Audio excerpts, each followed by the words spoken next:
अस्सलाम वालेकुम वरहमतुल्लाहि वबरकातुहू। हेलो फ्रेंड्स, एक बार फिर से आपका स्वागत है हमारे इस YouTube channel learn with Usman sir में। तो जैसे हमारी सीरीज चल रही है, अभी हमने पहले जो हमारा वीडियो था वो था बैनुल अक़वामी आदाद और रोमन अलामतें। चलिए उसी को आगे बढ़ाते हैं।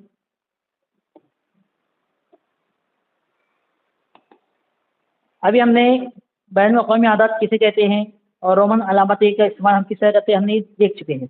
अब उसके ऊपर से चंद मिसालें हैं, उसको हम सॉल्व करेंगे। अब देखिए यहाँ पर एक बात मैं आपको बताना चाहूँगा कि जो मिसालें हम सॉल्व करने वाले हैं ये मिसालें मश्क की मिसालें नहीं हैं।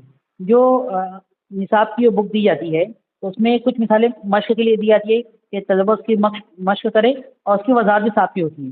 फिर उसके बाद तलबा के लिए कुछ मिसालें एक्स्ट्रा दी जाती है जिसकी वजाहत वहाँ पर नहीं होती। तो हम यहाँ पर उन्हीं मिसालों को देखेंगे जिसकी वजाहत नहीं है ताकि तमाम बच्चे उसको आसानी से देख सकें। चलिए ठीक है, रोमन अदाद 1.1 चल रहा है हमारा, उससे शुरू करते हैं। उसके ऊपर के सवाल हम देखेंगे।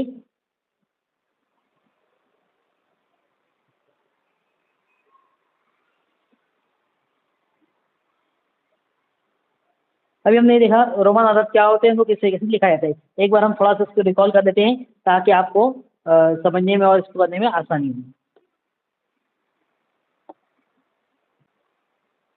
रोमन अदाद के बारे में हम आगे जानते हैं कि एक के लिए आय इस्तेमाल करते हैं, 5 और 10 इस तरीके से हम डिवाइड करते हैं।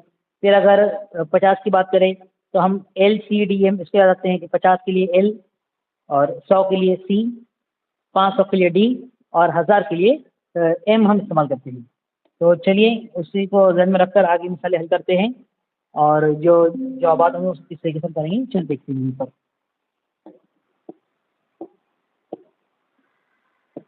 ठीक है, सबसे पहले अगर आप यहाँ देखें, हाँ एक बार रिकॉल करते हैं फिर मिसालें हल करना शुरू करेंगे।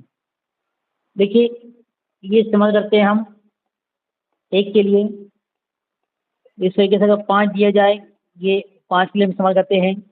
उसके बाद यहाँ पर है हमारे पास 10 और उसके बाद L का मतलब होता है 50, C यानी 100, D का मतलब होता है 500 और M का मतलब होता है 1000।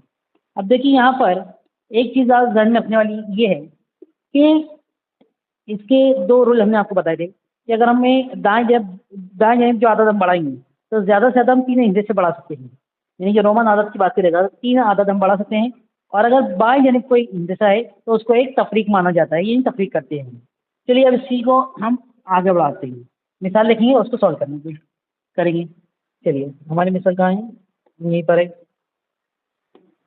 और पेन आ गया है, हम कलर ले लेते हैं रेड, अगर मैं आसानी से नज़र आ जाए। थोड़ी सी बढ़ा लेते हैं। ठीक है, ये तो सॉल्व मिसालें दी जाती है जो मैं आपको कहा हूँ। यहाँ से हम शुरू करेंगे मश्क मिसालें। देखिए सबसे पहले हम देखेंगे, पहले जो हमें आदत दिया हुआ है ये देखिए, ये आदत इस तरीके से दी जाती है सवालात कि अब इसको पढ़ने का तरीका है 3 आदत बाद हम कॉमन लगाते हैं, फिर 2 आदत के बाद यानी 69,83,800 514 ये बैनुल अक़वामी अददी अलामतों में इस तरह लिखते हैं। अब बैनुल अक़वामी अलामत क्या होती है हम आपको बता चुके हैं, यानी कि जो इंग्लिश के हिंदी होते हैं नंबर्स होते हैं वो बैनुल अक़वामी आदाद उन्हें कहा जाता है। अब इसको हमको डिवाइड कर इसमें उसको क्या करना है किस तरीके से हम लिखेंगे। सबसे पहले अगर हम गौर करें कि यहाँ पर बैनुल अक़वामी नहीं है, इसमें मिक्स है, उर्दू के शामिल है, यहाँ पर भी उर्दू का आदद शामिल है, तो ये तो नहीं होंगे।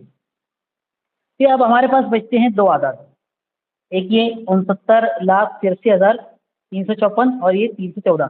अब यहाँ पर आप सिंपल लिखना, सेम कीमतें हैं, मामूली सा डिफरेंस है, ज़्यादा फर्क नहीं है। दिख रहा है आपको इजीली 69,83,514, तो इसका आंसर ये सही होगा। मामूली सा फर्क होता है इसलिए इसमें ज़्यादा सी गलती की गुंजाइश, गलती ना करें तो बेहतर है। चलिए अगले सवाल देखते हैं। अब हम 10,000 1,02,759 ये अदद देवनागरी अददी अलामतों में किस तरह लिखते हैं। अब देवनागरी भी हम जानते हैं जो हमारे मराठी की गिनती होती है। अब इसको लिखते हैं, अब देखिए यहाँ पर इंग्लिश के लेटर आ गए, हम जो इसको जब ट्रांसफर करेंगे तो एक चीज़ ध्यान में रखेंगे कि जो हम इस मेथड को फॉलो करेंगे कि कितने जॉब हम कम से कम कर सकते हैं ताकि हमारे पास ऑप्शन कम बचे और हम इजीली इसका आंसर निकाल सकें। तो यहाँ पे इंग्लिश का शामिल हो रहा है तो ये तो होगा ही नहीं। फिर उसके बाद ये बैन अवी में है, ये भी नहीं होगा। फिर अब बचते हैं हमारे पास 2 अलामत है जो बिल्कुल सेम है, लेकिन देखिए यहाँ पर 7 आ गई है। ये कौन सी अदद है 7? ये 7 जो है ये इंग्लिश का 7 आया है, इसलिए इसका आंसर क्या होगा? 3 नंबर होगा इसका आंसर। चलिए आगे बढ़ते हैं। अगला क्या दिया है इसने? 5439। इस अर्थ में सैकड़े के मुकाम के हिंदसे को देवनागरी रस्म खत में लिखिए। अब देखिए मैं कहा आपको सवाल कुछ आसान नौयत के, कुछ औसत के और कुछ मुश्किल नौयत के होते हैं। ये सवाल जो है पहले आसान नौयत के थे और ये सवाल थोड़ा सा जो है औसत नौयत का है, मुश्किल नहीं कह सकते उसको, ईजी है। इस अदद में सैकड़े के मुकाम पर, अब सैकड़े मुकाम के हिंदसे को देवनागरी में लिखना है। देवनागरी मतलब क्या? हमको मराठी लैंग्वेज में है। अब सैकड़े मुकाम, ये इकाई, ये दहाई और ये 3 नंबर पे क्या है? ये सैकड़े का मुकाम है, मतलब 4। तो 4 किस तरीके से लिखेंगे? हम इस तरीके से लिखेंगे। इजी था ये भी। उसके बाद अगले देखते हैं हम क्या है। अब देखिए यहाँ पर ये, इसको आप 27 पढ़ेंगे या 28, ये कंफ्यूजन फिर होगा आपको। तो मैं पहले कहा कि यहाँ जहाँ पे आपको ये पेचीदा नजर आ रहे हैं, ये देखिए क्या लिखा हुआ है, 2 लिखा हुआ है और ये पेचीदा है, मतलब क्या ये 7 ही, ये क्या है? 7 है। और 8 को हम इस तरीके से लिखते हैं, इसके लिए हम बताएं आपको। तो कितना है ये? हाँ,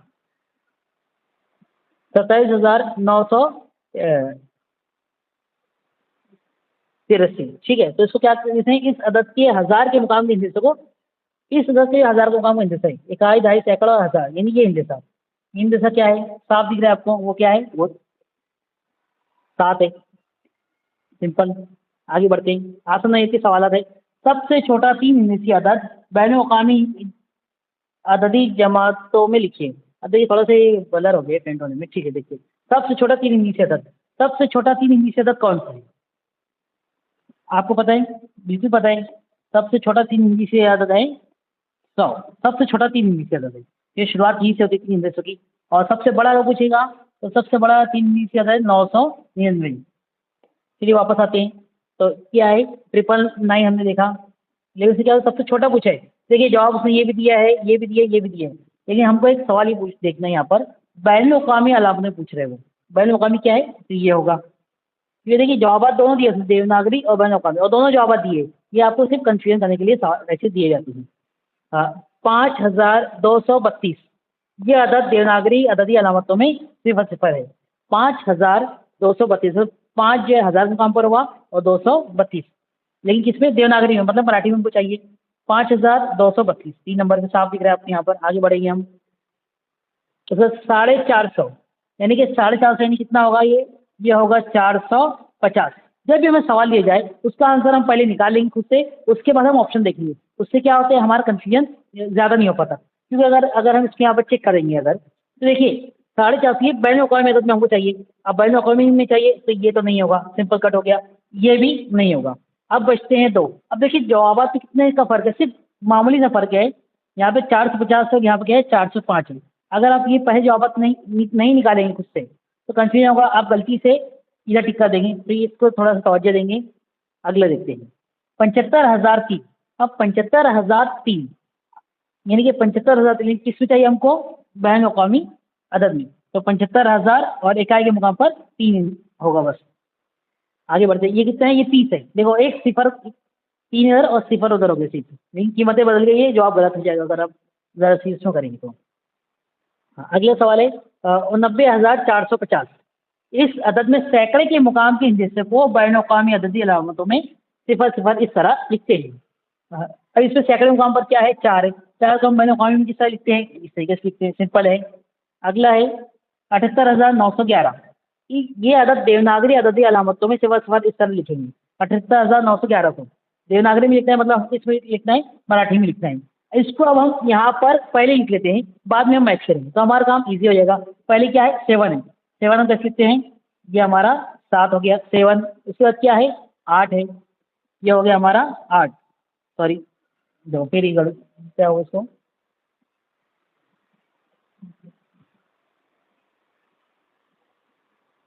ये इसलिए क्या है? ये 7, ये 8। ठीक है। उसके बाद क्या हुआ है? 911, ये 9 और 11 इस तरीके से। ये थोड़ा चल नहीं रहा बराबर, इसलिए बोल रहे हो। 911। अब देखो यहाँ पर पहले 7 फिर 8, ये दोनों में एक जवाब है। फिर 911, ये 911 ये है। ये अभी मामूली से फर्क है, 1 और 9 में हल्का सा फर्क है। अगर आप देखने में गड़बड़ी करिए तो जवाब भी क्या होगा, गलत हो जाएगा। 88,088। अब 88,088 की आदत बैन अवी अलामतों में किस तरह लिखेंगे? 88,088। अगर आपको इसको कन्फ्यूजन होता है तो इसको क्या करना है, सबसे सिंपल तरीका ये होता है कि आप अलग से इसको लिख के याद कर लेंगे। ये हमारा 88,000 में 3 सफ़र होते हैं, उसमें हमको कितना जमा करना है? उसमें हमको जमा करना है 88 जमा करेंगे। ये 8, ये 8, 0, 8, 8, ये कि 2 बार 8 0, फिर 2 बार 8 रहेगा। अब जहाँ भी हमको ये ऑप्शन दिखे हम डायरेक्ट उसको टिक कर देंगे। देखिए ये पॉइंट में है, ये आंसर नहीं हो सकता। ये 88 हाँ कॉमा 00 88,008 है, लेकिन हमको क्या चाहिए? 88, ये देखिए हमको आंसर। इस तरीके से अगर हम आंसर पहले निकालेंगे तो हमारा काम आसान हो जाएगा। अगले देखते हैं। अरहान ने 1.25 रुपए कीमत की मोटरसाइकिल खरीदी। ये रकम बैन अवी अददी अलामतों में इस तरह लिखते हैं। देखिए ये जो हमारा जुमला है ना, ये भारतीय मिसाल के लिए दिया, ये एक्सटेंशन है।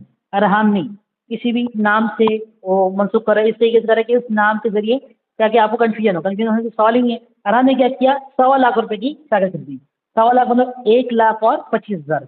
अब 1,00,000 में 5 सिफर होते हैं, देखो इकाई, दहाई, सैकड़ा, हजार, 10,000, लाख। 1,25,000 नंबर 3 से सही रहेगा।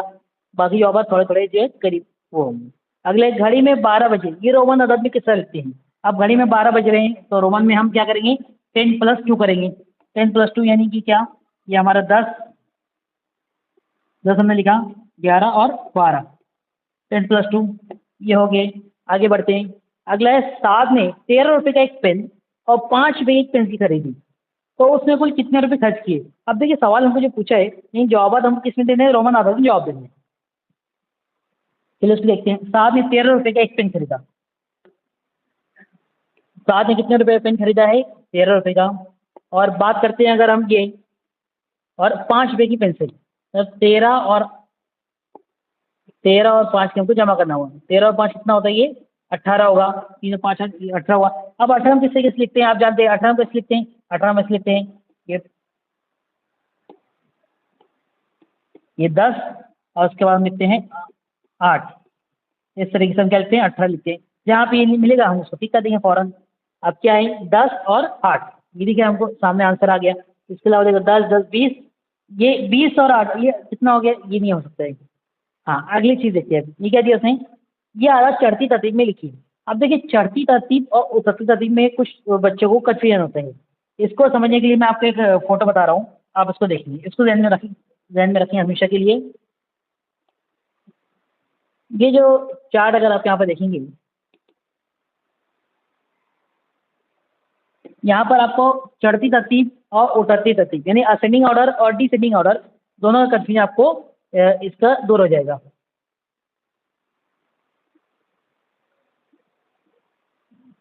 देखिए यहाँ पर जब भी अगर हम चढ़ने की बात करेंगे तो हम पहले पहला कदम रखेंगे, फिर दूसरा, फिर तीसरा, फिर चौथा, इस तरीके से। जब भी अगर चढ़ती तरतीब की बात करेंगे तो सबसे जो छोटा अदद होगा वो पहले आएगा, और इस तरीके से हम आदत जो है बढ़ाती आएंगे। और अगर उतरती तरतीब या डिसेंडिंग ऑर्डर की बात करें तो सबसे पहले जो उनमें सबसे बड़ा होगा उसको हम पहले रखेंगे, और उस तरीके से हम जिस तरीके से हम उतरते हैं इस तरीके से हमको इसको ये लगाना होता है। अब देखिए यहाँ पर हम देखते हैं चढ़ती तरतीब और उतरती तरतीब में, उसने हमको दिया CXLV। अब CXLV ना लगाते हुए अगर हमको चढ़ती तरतीब लगाना, सबसे छोटा क्या है वहाँ पर? सबसे छोटा हमें पता है वहाँ पे क्या है? 5 है। ठीक है, उसके बाद क्या है? 10 उससे बड़ा है। उससे बड़ा क्या है? 50 है, और उससे बड़ा 100 है। यानी कि VXLC जहाँ पे आए रहे वो हमारा आंसर है। देखो V यहाँ पर है, यानी मतलब ये दो आंसर तो डायरेक्ट कट ही हो गए। फिर उसके बाद क्या हो रहा है? V है, उसके बाद क्या है? X 10 चाहिए, तो ये है, और LC फिर ही आ गया हमको आंसर। तो हमको जो है उसमें ज़्यादा दिक्कत नहीं होगा अगर हम हमारा जवाब खुद से तैयार कर लेते हैं। अगला है L-XV। XV मतलब ये कितना है? ये 15 है। L मतलब 50 है। अब ये सवाल थोड़ा सा ट्रिकी है आपके लिए, बहुत अच्छा सवाल है। देखिए यहाँ पर उसने हमें सवाल क्या दिया? उसने कहा हमें L-XV, यानी हमको जो है L में से 15 माइनस करना है। L मतलब कितना है? 50 आप जानते हैं। माइनस कितना करना है हमको? 15 माइनस करना है। जवाब कितना आएगा? 35। अब हम 35 किस तरीके से लिखते हैं यहाँ पर वो देखने वाली चीज़ है। 35 यहाँ पर कैसे लिखा हुआ है आप देख सकते हैं यहाँ पर। देखिए यहाँ 35 लिखा हुआ है, 10 20 30 और 5। हमने 3 ही अदद बढ़ाए, ज़्यादा नहीं बढ़ाए, नहीं तो आप बोलेंगे सर ज़्यादा बढ़ाए, ज़्यादा नहीं बढ़ाए हमने। अगला सवाल आता है कितने, यानी क्या 10 जमा 15 जमा 20, इस तरीके से दिया हुआ है। क्या क्या दिया उसने हमको, पहले 10 दिया है, प्लस 15 दिया है, प्लस फिर क्या दिया हुआ है, 20 दिया हुआ है। अगर हम इनकी जमा कर दें, ये सवाल आपको थोड़ा सा समझने वाली चीज़ है। 20 10 30 10 40 5 45, इसका जवाब आ रहा है 45। लेकिन आपको 45 लिखना नहीं है, आपको रोमन आदाद में उसको लिखना है। अब रोमन आदाद में 45 कैसे लिखते हैं, ये बहुत अच्छा सवाल है। अगर आपके जहन में आया होगा कि अच्छा 45 कैसे लिखेंगे, तो हम इस जिस तरह 35 लिखे उस तरीके से हम 45 नहीं लिखते हैं। 45 लिखने के लिए पहले हम 55 लिखेंगे, उसमें से हम क्या करें 10 तफरीक करेंगे। चलिए अब देखते हैं 55 हमको लिखना है। अगर यहाँ पर हमको 55 लिखना है, 50 और 5 लिखना है, फर्ज करेंगे 50 और 5, 50 के लिए हम क्या लिखा, एल लिखा, और मजीद 5 करना है तो कितना लिखेंगे, वी। ये हुआ हमारा 55। इसमें से हमको 10 क्या करना है, तफरीक करना है। तो बाएं जने में हम लिखेंगे 10, तो ये क्या हुआ, ये हमारा आंसर हुआ। ये आंसर पे तवज्जो देंगे, इसका आंसर इस तरीके से रहेगा। तो एक्स, देखिए इसका आंसर क्या रहेगा, एक्स एल वी। कहाँ पर x L V, x L V, ये इसका सही आंसर रहेगा। अगला आता है 18 लिखा हुआ यहाँ पर, क्या है, ये कितना है, अगर हम देखेंगे ये है 10 जमा 15, और इनकी जमा होने के बाद हमको इसमें से क्या करना है, 11 तफरीक करना है। 15 और 10 कितना होता है, 25 होता है। 25 में से हमको 11 निकालना है। चलिए निकाल लेते हैं हम 11। ये हमारे पास हुआ है 25, सॉरी 25 माइनस 11, 4, और ये 2 में से 1 गया तो 1, 14 बचे हमारे पास। अब 14 हमको लिखना है। अब 14 हम कैसे लिखते हैं, मैं इससे पहले भी कहा आपको कि दाएं यानी हम 2 अदद बढ़ा सकते हैं, ठीक है। तो 10 और ये 4, 14, इस तरीके से ये हमारा आंसर है। तो ठीक है, हमने अभी इसके 18 क्वेश्चन को यहाँ पर सॉल्व किया। अगर आपको उसके आंसर की चाहिए तो यहाँ पर उसके आंसर की भी हमारे पास दी हुई है, 1.1 की तरह हमारा भी इसके आंसर की यहाँ पर मौजूद है। उम्मीद है तमाम बच्चों को जो भी हमारे व्यूवर्स है, तो हमको ये चीज़ समझ में आ गई होगी। सवालात और ये बुक आपके पास ऑलरेडी होगी, ये गवर्नमेंट की तरफ से बुक दी जाती है। और ये सवाल कौन से, पेज नंबर 332 का इसके आंसर है। और ये जो हमने क्वेश्चन सॉल्व करवाए हैं वो पेज नंबर देखिए, मैं आपको बता देता हूँ, 137 पर है। तो ये 137 क्वेश्चन आप देख सकते हैं, उसको सॉल्व कर सकते हैं। और अगर आप हमारे चैनल पर नए हैं तो लाइक करें, शेयर करें, सब्सक्राइब करें, और आने वाले नई वीडियो के लिए बेल आइकन दबाना ना भूलें।